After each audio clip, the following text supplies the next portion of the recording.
Hello student, welcome back. आज हम बात करेंगे सेकंड लॉ ऑफ मोशन के बारे में।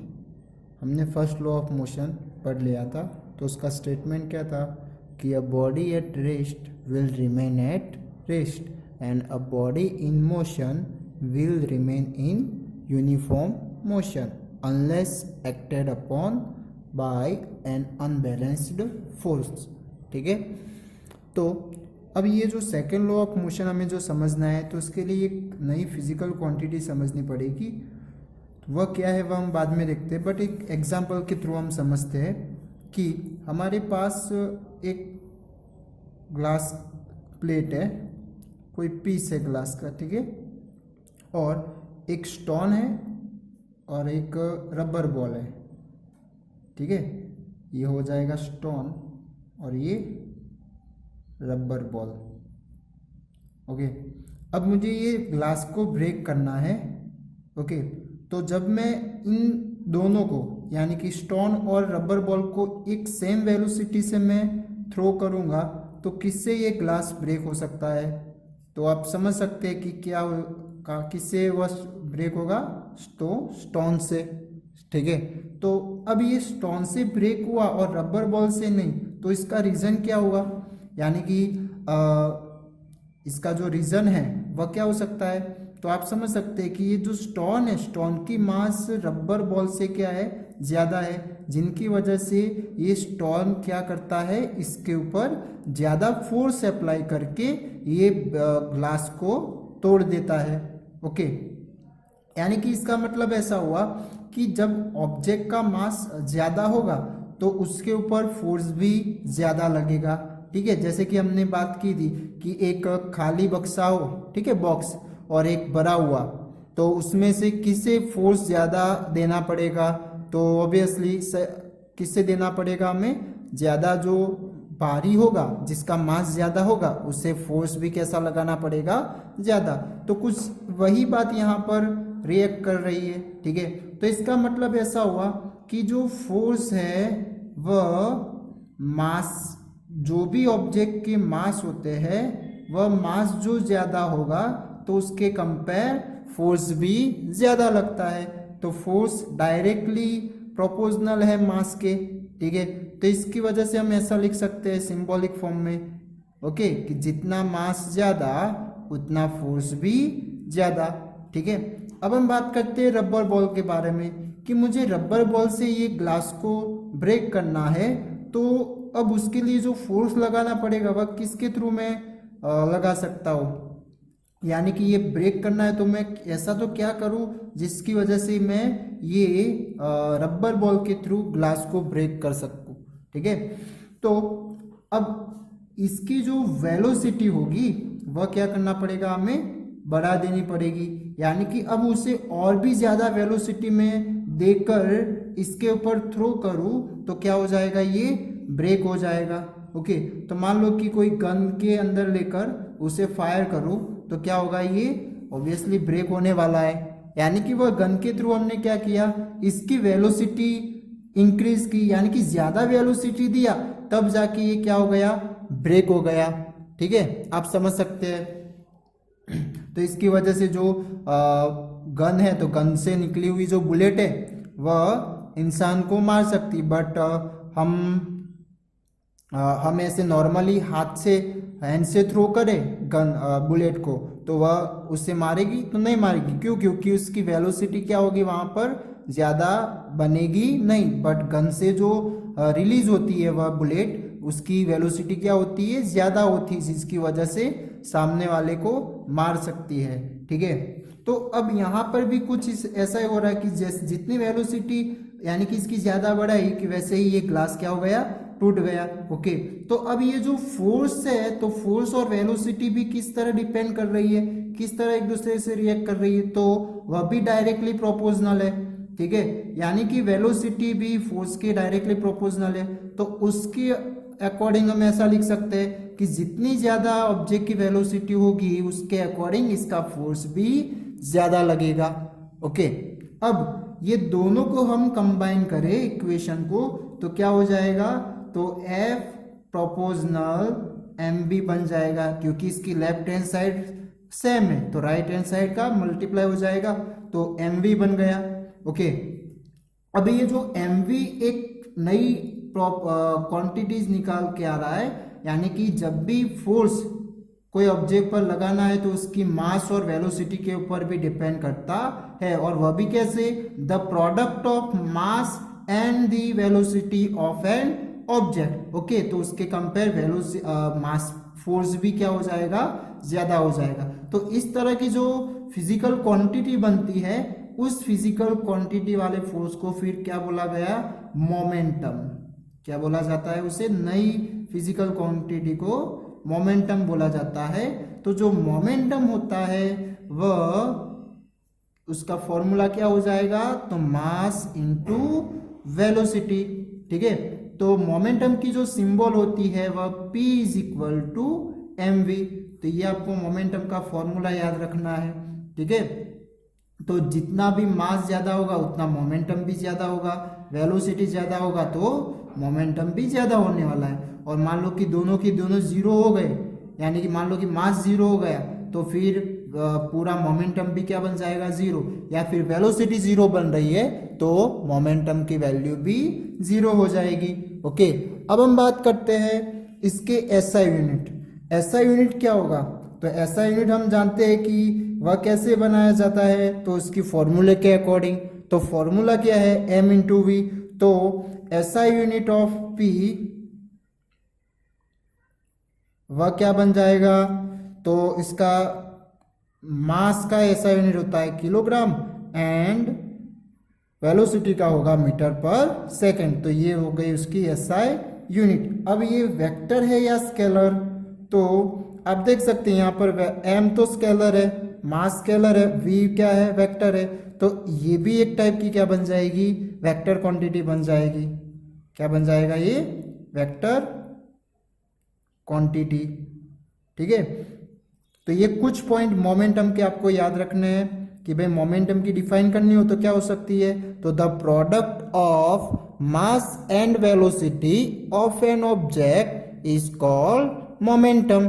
ठीक है, उसकी फॉर्मूला हो जाएगी p is equal to M V, उसकी ऐसा यूनिट हो जाएगी किलोग्राम मीटर पर सेकेंड। और वह कैसे आई हमने देखा, और ये भी एक क्या हो जाएगा, वेक्टर क्वांटिटी। ठीक है, तो ये थी एक नई फिजिकल क्वांटिटी। ओके, अब इनके थ्रू ही हमें सेकेंड लॉ ऑफ मोशन का स्टेटमेंट समझना है। तो उसके लिए भी एक एग्जांपल लेकर देखते हैं। अब यहां पर पहले हमें समझना है द चेंज ऑफ मोमेंटम। क्या समझना है हमें,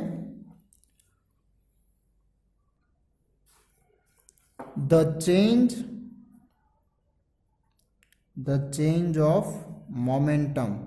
जैसे कि द चेंज ऑफ वेलोसिटी था ना चेंज, तो इसी तरह ये मोमेंटम का चेंज हमें समझना है। यानी कि कब वह देखने को मिलेगा, तो जब कोई इनिशियल पोजीशन में से फाइनल पोजीशन में उसकी वेलोसिटी चेंज होती होगी, तो उसके अंदर उसकी मोमेंटम भी चेंज होती हुई देखने को मिलेगी। कैसे, तो वह भी हम देखते हैं अब।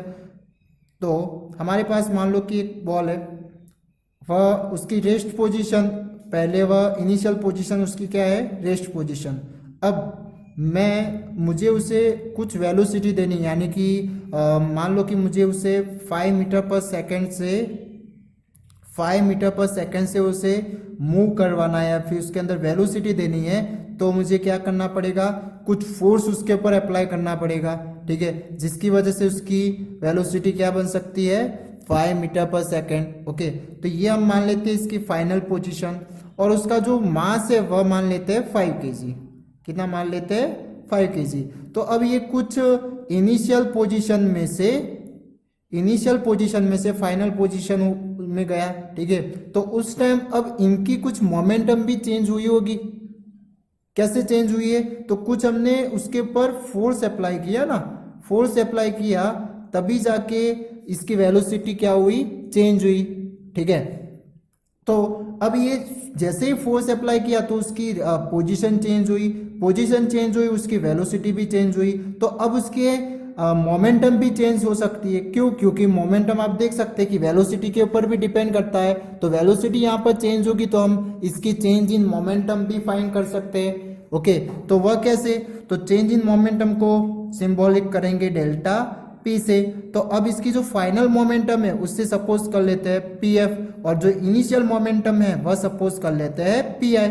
ठीक है, तो अब पी एफ, एफ का मीनिंग फाइनल, आई का मीनिंग इनिशियल, तो momentum, final momentum and initial momentum.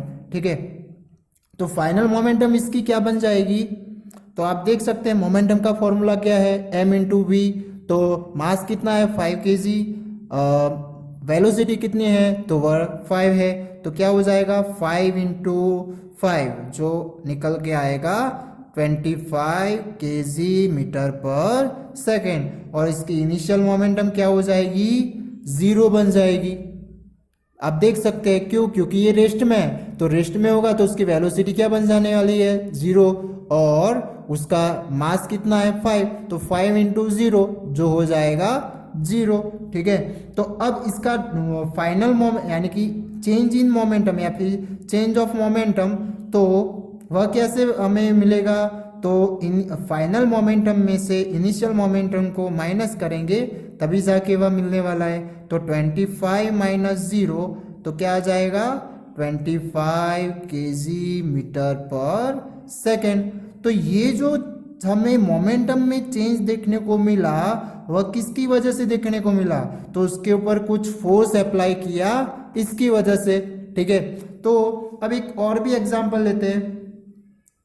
अब हम इसकी वेलोसिटी मुझे और भी बढ़ानी है, तो हमें पता है कि जितनी वेलोसिटी आपको बढ़ानी होगी उतना फोर्स भी ज्यादा देना पड़ता है।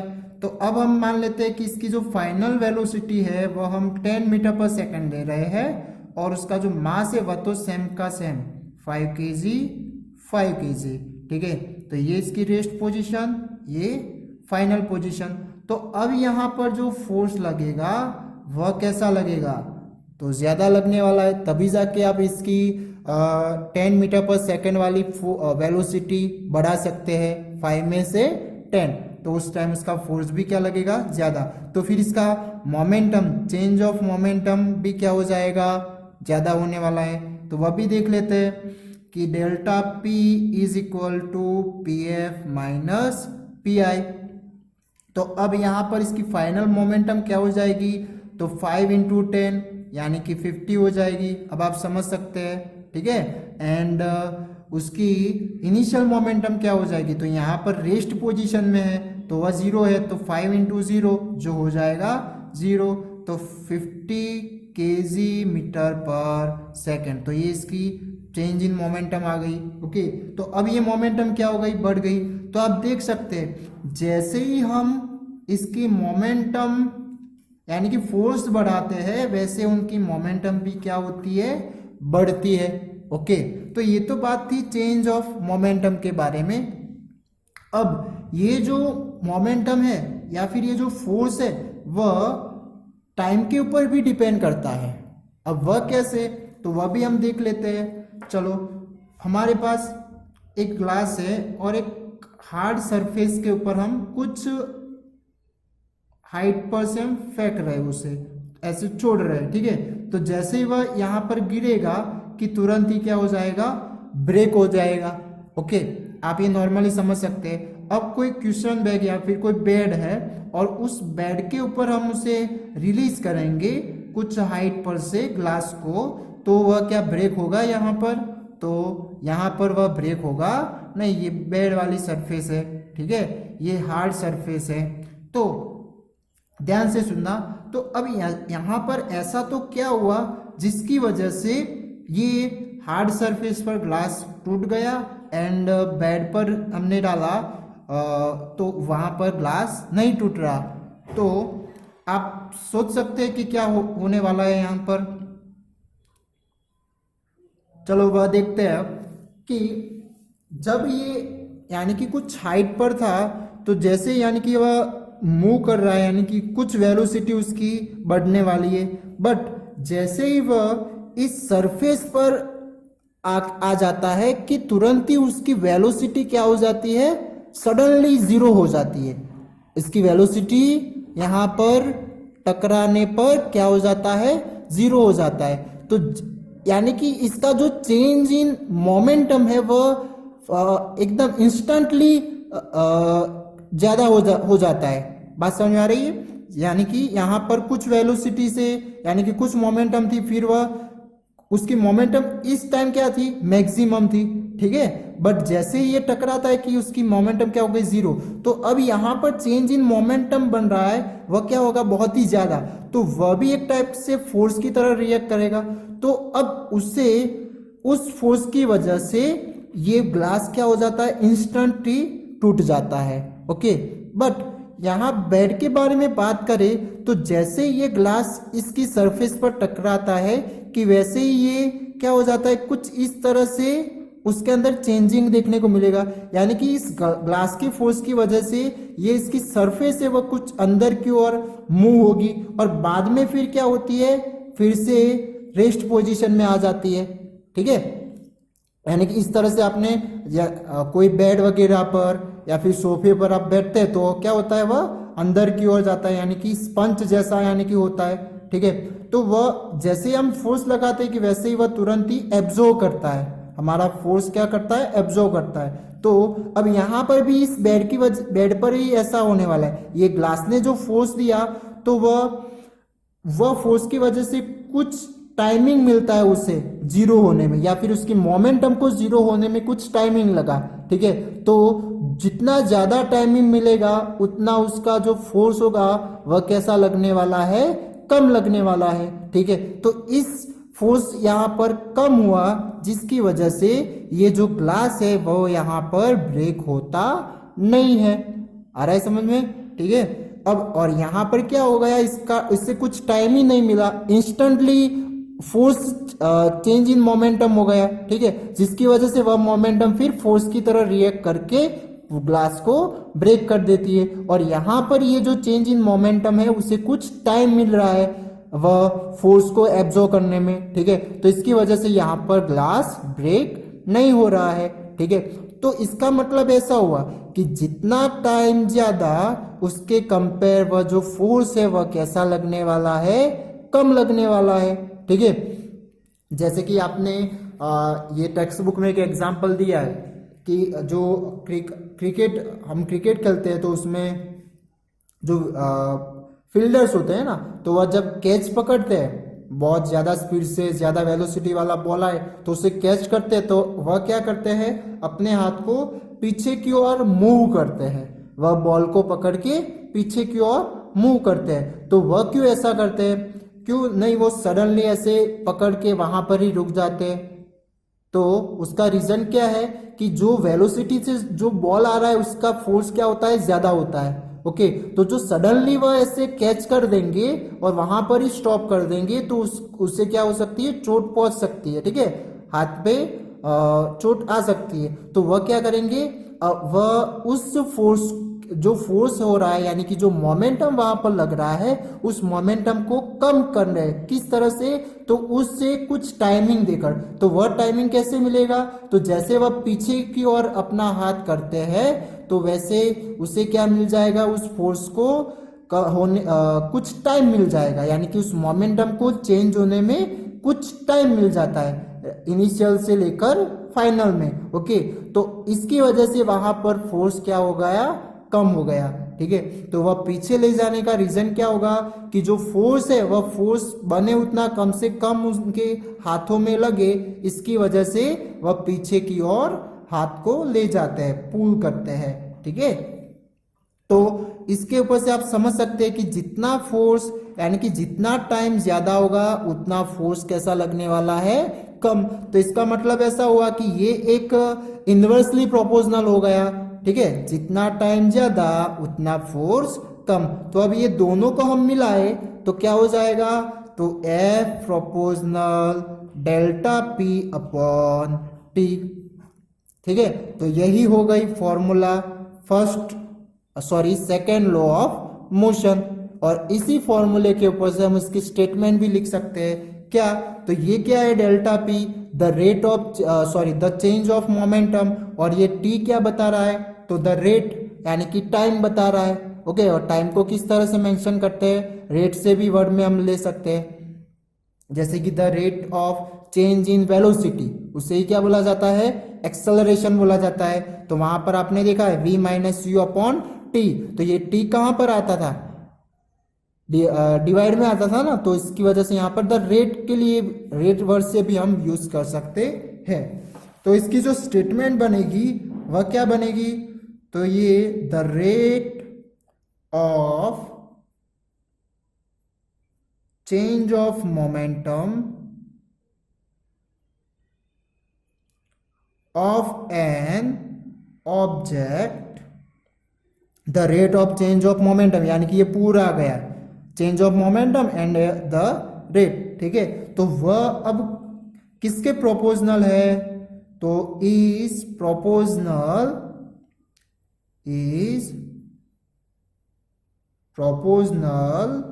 टू दी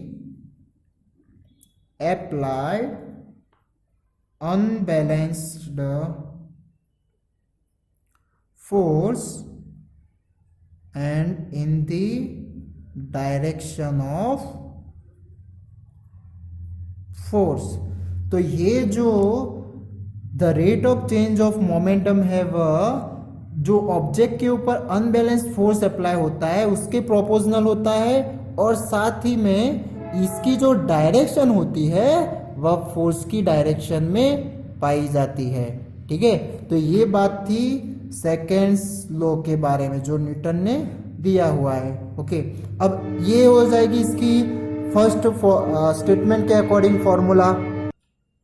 अब इसके ऊपर से एक दूसरा फॉर्मूला भी हम बना सकते हैं, यानी कि उसकी डेरिवेशन आती है, डेरिवेशन टेक्स्ट बुक में बताइए, तो वो समझते हैं। बट वह डेरिवेशन इस साल के सिलेबस में नहीं है, जो आपको नोट करना है, तो उसके अकॉर्डिंग क्वेश्चन वगैरह एग्जाम में आएंगे नहीं अभी, ठीक है। तो वो नॉर्मली आप डेरिवेशन समझ लो और उसकी फॉर्मूला क्या है वह आप समझ लो, जो आपको आगे भी काम आ सकती है। तो इसके लिए हम एक फिगर के थ्रू समझते हैं। मान लो कि कोई ऑब्जेक्ट है m मास का, उसकी इनिशियल वेलोसिटी u है और उसके ऊपर कुछ फोर्स अप्लाई करने की वजह से उसकी वेलोसिटी के अंदर चेंज आ जाता है, और क्या कैसे बन जाती है, v जितनी बन जाती है, ओके। तो अब इसके ऊपर से यानी कि फर्स्ट फॉर्मूला जो हमारी है क्या, F is equal to delta P upon T, ठीक है।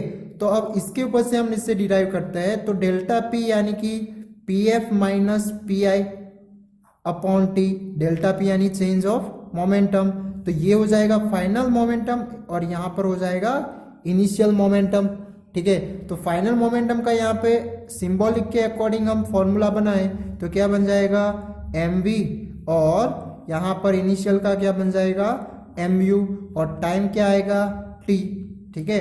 अब ये m हम कॉमन निकाल देते हैं तो क्या हो जाएगा, m bracket v minus you upon T. अब ये फॉर्मूला आप जानते हैं v minus you upon T, तो उसकी जगह हम क्या लिख सकते हैं, तो ये किसका फॉर्मूला है, एक्सेलरेशन का, ओके। तो इसकी जगह क्या आ जाएगा, m और a आ जाएगा, ठीक है। तो ये बन गई एक दूसरी फॉर्मूला फोर्स की, कि force is equal to M A, यानी कि force is equal to mass into acceleration. तो फोर्स है वह कोई ऑब्जेक्ट के मास एंड एक्सेलरेशन के ऊपर भी डिपेंड करता है, ओके। जितनी एक्सेलरेशन आप ज्यादा बढ़ाओगे उतनी उसकी फोर्स भी क्या लगने वाली है, ज्यादा लगने वाली है, ठीक है। और अब इसके ऊपर से इसकी एसआई यूनिट क्या बनेगी फॉर्मूले के ऊपर से, तो वह भी देख लेते हैं। एसआई यूनिट तो मास का होता है किलोग्राम और एक्सेलरेशन क्या क्या होता है, मीटर पर सेकेंड स्क्वायर, ठीक है। तो इसकी फॉर्मूले के अकॉर्डिंग ये बन जाएगी किलोग्राम मीटर पर सेकेंड स्क्वायर। बट ये न्यूटन ने फाइंड किया हुआ है, तो उसकी याद में इसका फोर्स का एसआई यूनिट क्या लिया जाता है, कैपिटल एन लिया जाता है, ठीक है। तो जब भी आप वो मैग्नीट्यूड दिखाओ तो क्या एसआई यूनिट दिखाओगे, इस तरह से न्यूटन करके, F is equal to 3 newton. ठीक है, तो ये बात थी इसकी फॉर्मूले के बारे में। जो ये डिराइव करने का आएगा नहीं, बट ये समझना जरूरी था। अब इसके साथ साथ ये कौन सी क्वांटिटी हो जाएगी, वेक्टर या स्केलर? तो ये क्या है, एक्सेलरेशन वेक्टर है, इसकी वजह से ये भी क्या हो जाएगा, वेक्टर क्वांटिटी हो जाएगा। ओके, तो ये फोर्स यानी कि सेकेंड लॉ ऊपर से आपको दो फॉर्मूला मिल रही है, F is equal to delta P upon T and दूसरा F is equal to M A, और उसकी स्टेटमेंट क्या हो जाएगी, तो the rate of change of momentum of an object is proportional to the applied unbalanced force is the direction of the force. Okay, और दूसरा ये इनके ऊपर से भी आप स्टेटमेंट बना सकते हैं कि जो फोर्स लगता है ऑब्जेक्ट के ऊपर या फिर जो क्रिएट होगा फोर्स, वह किसके इक्वल टू होता है, the product of mass and acceleration के इक्वल टू हो जाएगा। ठीक है, तो ये इस सेकेंड फॉर्मूले के ऊपर से आप सेकेंड स्टेटमेंट भी बना सकते हैं। ठीक है, और दूसरी हमने बात की मोमेंटम के बारे में। तो मोमेंटम क्या है, तो the product of mass and velocity of an object, उसे ही क्या बोला जाएगा, मोमेंटम। उसकी फॉर्मूला क्या होती है, P is equal to mv, उसका ऐसा यूनिट क्या हो जाएगा, किलोग्राम मीटर पर सेकेंड, और ये भी कौन सी क्वांटिटी है, तो वेक्टर क्वांटिटी। ठीक है, तो आज हमने पढ़ा सेकेंड लॉ ऑफ मोशन के बारे में। ठीक है, थैंक यू।